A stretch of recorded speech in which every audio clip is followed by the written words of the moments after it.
Here's a video for once upon a time at Sunchase RV Park in Foley. It's important to know that the speed limit here is 5 miles an hour. So make sure that you are not speeding.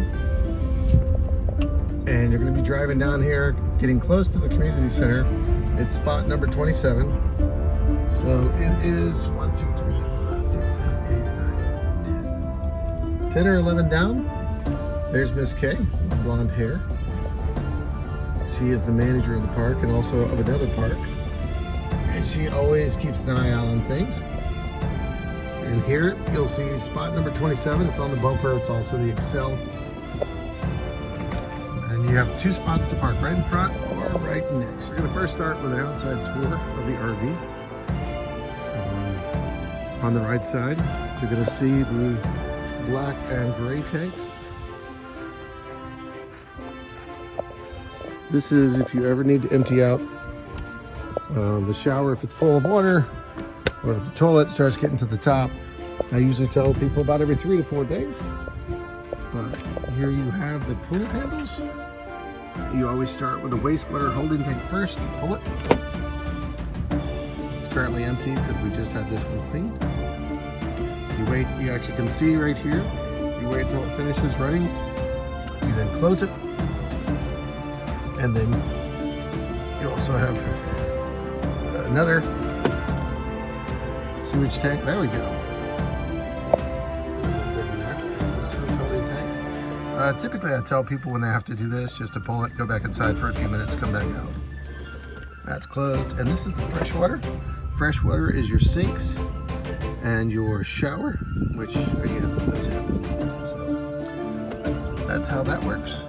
And if you notice, right here we have an electric hot water heater, so you don't have to worry about propane or anything with this when you're taking your showers. It keeps it on demand here, just with your normal electric hot water heater like a residential. On the front side, on both sides, is where we keep our propane tanks.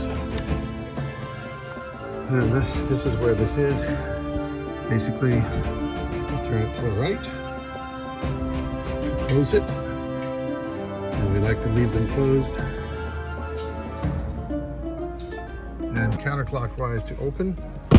And this is how you close these. You just turn them and push and they lock. Here's the location of the propane tank on the other side.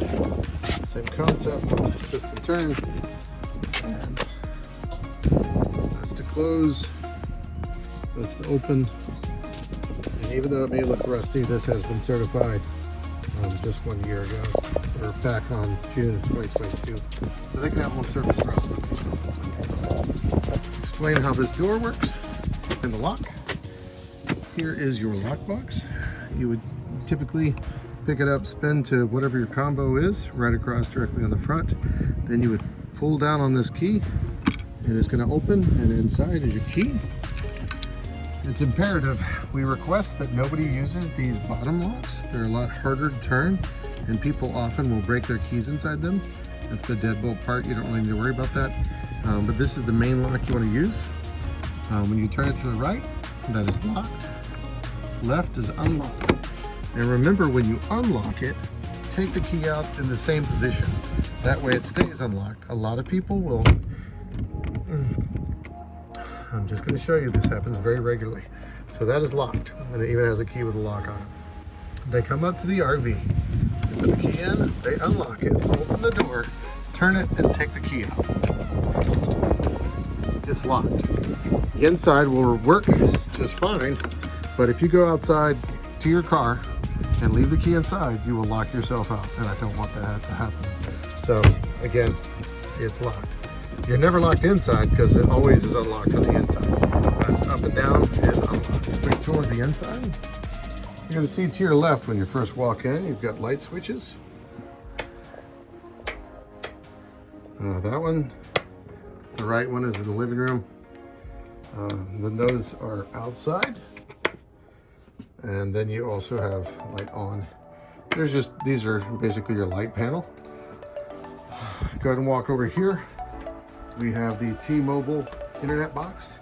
You can always push the arrow on the right and see if it's up and working. Connection's good, solid. We request that you don't move it from that spot. That's where it has the best signal.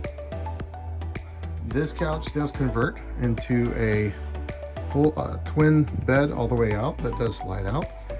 That's just a sofa. You can just sleep on that if you'd like to. But that bed does convert if you're looking for extra sleeping quarters. We request if you need heating to use these thermostat controlled infrared quartz heaters and just put in the room you need it the most. It doesn't get super cold around here, so I prefer this versus the big furnace. I mean, if it gets really cold, like, you know, in the 30s and such, you can use the big main furnace. But otherwise, we request you just use these small ones, which do a great job for heating something like this. Here's a quick tutorial on the propane stove. To open this up, you literally just pull it back, fold it, just push, and it auto locks because it drops down into a little slot. And if I want to light this, we have a manual lighting system. So you go over here, you always have a lighter. What you're going to do is turn on to light. You'll hear the sound as long as the propane tank's on outside. And that's how you light.